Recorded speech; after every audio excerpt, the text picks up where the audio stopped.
A mi ćemo još malo o festivalima, sad je sezona, ima ih stvarno koliko god hoćete i hvala Bogu što je tako jer Hrvati vole festivale. Entuzijastima koji organiziraju festivale nije ni malo lako, kažu. Je li to uistinu tako? Provjerit ćemo sa našim današnjim gostima. To su Robert, koji organizira Mediteranski filmski festival u Širokom, i Davorka, koja organizira, jedna od organizatorica No Jazz festivala. Dobrodošli u naš točkasti studio. Hvala. Pa dajte mi nama za početak ispričajte kakvi su to vaši festivali. Znači No Jazz i Mediteranski filmski. Evo, možeš ti krenuti. Dobro, inače dame imaju prednost, ali... Mi tu rušimo sve barijere. Ok, evo, Mediteran Film Festival je znači jedan festival koji se već 8 godina organizira u jednom malom gradiću koji se zove Široki Brijeg. I on je prošao sve te teškoće organiziranja nekakvog spektakla u malom mjestu. Znači od neimanja nekakve temeljne infrastrukture do toga da su ga organizirala za filmski svijet relativno nepoznata dva čovjeka, a to smo ja i Tomislav Topić.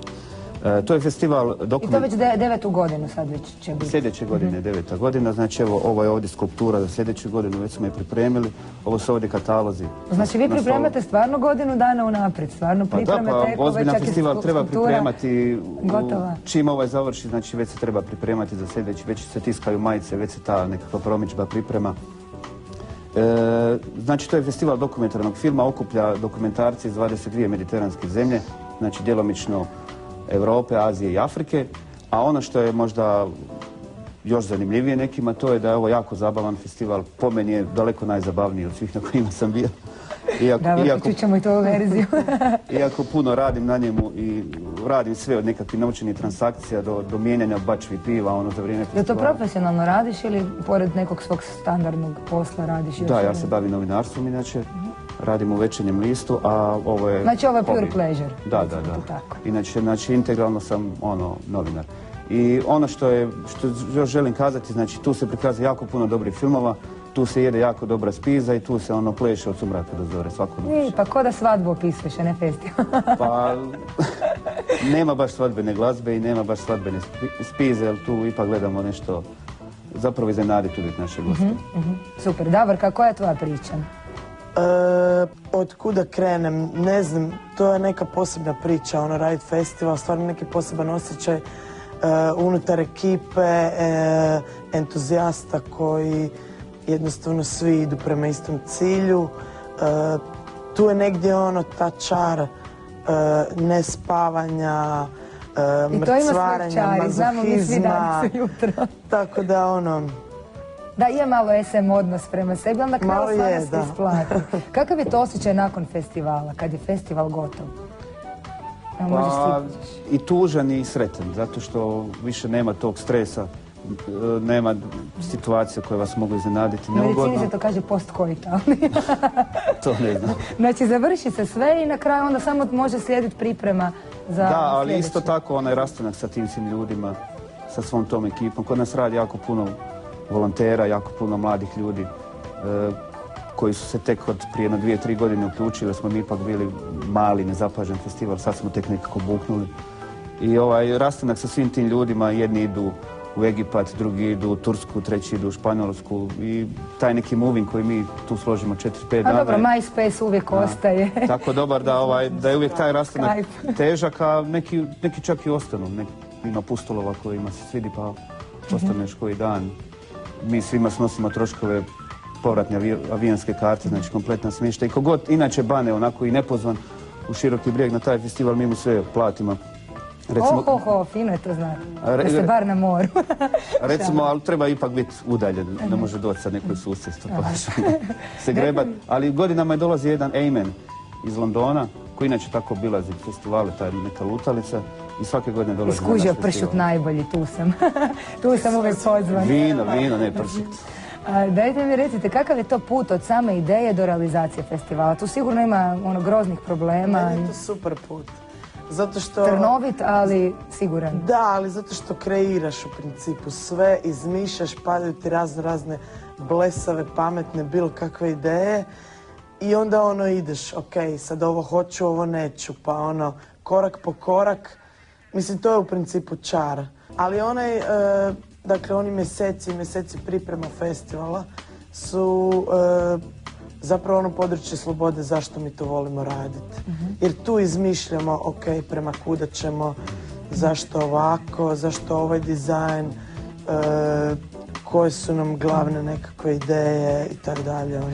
Evo sad gledamo baš fotografije sa No Jazz Festivala koji je znači u pripremi za sljedeću godinu, bit će 8. po redu. Možeš mi reći koje su po tebi najgore i nekako najzastrašujućije stvari kad se festival organizira? U vrijeme i realizacije, pripreme, šta je najgroznije, ček ti on se diže dlake na glavi? Pa meni inače najviše idu na živce neodgovorni suradnici, osobno. Znači kad moram ispravljati tuđe greške i gubiti na to vrijeme, to recimo mene iritira. Uvijek imate neki strah i neku paranoju da će muzičari zakasniti na avion, da će se nešto dogoditi, da će izgubiti instrumente. Na prošlom festivalu Žedno uho je došao violinist koji mi je rekao da nema gudalo. Ne, da nema gudalo, kao ima violinu, ali nema gudalo. I to mi je rekao sat vremena prije koncerta, ne čak sat vremena prije koncerta. Ja si tišla kod konja i ja sam sjedala na bicikli, trčala kod frendice, srećom da studiram muzičku akademiju, pa poznam gomilu violinista. To je improvizacija na licu mjesta, to je trčala po nekako gudalo, samo da on odsvira. Takve neke stvari, to su uvijek paranoje, šta će se dogoditi, kako. Ali to je ono što ja volim taj adrenalin i snalaženje u trenucima, ajmo spasiti situaciju, koliko se može, kako se može. Roberte, šta je k tebi najgore i Pa, u principu, dok se organizira, malo je toga šta lijepoga, zato što sve nekako gledamo da dovedemo manje više do savršenstva. Tek kad krene taj moving, onda krene i moja osobna radost. Evo, puštamo i slike neke sa festivala. To je naša kinodvorana, da, tu se taj moving cijeli odvija. Ispred kinodvorane će vas uvijek neko će vam napraviti besplatnu karikaturu, neko će zaplesati kao u Havani samo uz nekakve bezvezne ritmove prstiju. Tako da se uvijek taj moving se događa i u kinu, izvan kina i u cijelom gradu. Dobro, imaš ti neku strašnu scenu koja ti je ostala ovako zarezana nakon 8-9 godina rada? Pa nema strašna, ali ima... Nešto bizarno što se desilo. Mislim, ima neugodnih scena. Uvijek, recimo, evo, to je taj karikaturiz baš bio. Aha, to nije neugodna scena, to je ugodna scena. Prije par godina su nam dolazili Kurdi, to je bilo dosta egzotično i dva autora su dolazili. I na Edvitavije su stigli zato što su toliko imali probleme sa tim prelascima granica.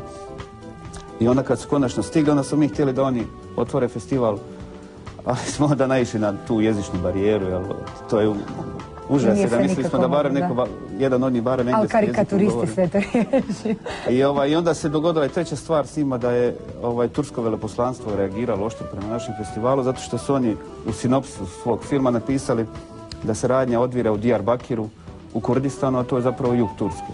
Onda smo imali strašnih problema s njima. Još je politika kad se upetlja to. Da, eto, to je jedini put da nas se politika upetljala. Te iste godine nam je recimo, baš kad su Kurdi bili, onda nam je Ognjen Sviličić bio u žiriju i bio jedan bend iz Zagreba, Cry Babies, on nam je svirao na 2-3 godine zaredom.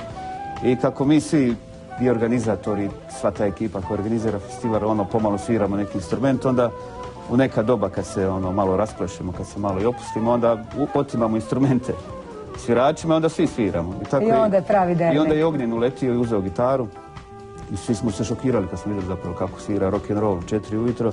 I tu je nastala ta zapravo suradnja između tog benda i Ognjena i mislim da su u saksu svirali već nakon tjedan dana skupa.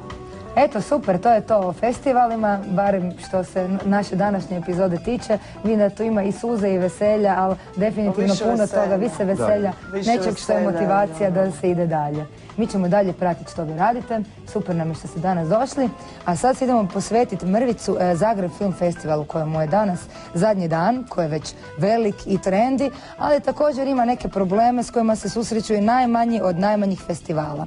U tome mu pomažu njegovi volonteri, ove priče o njima.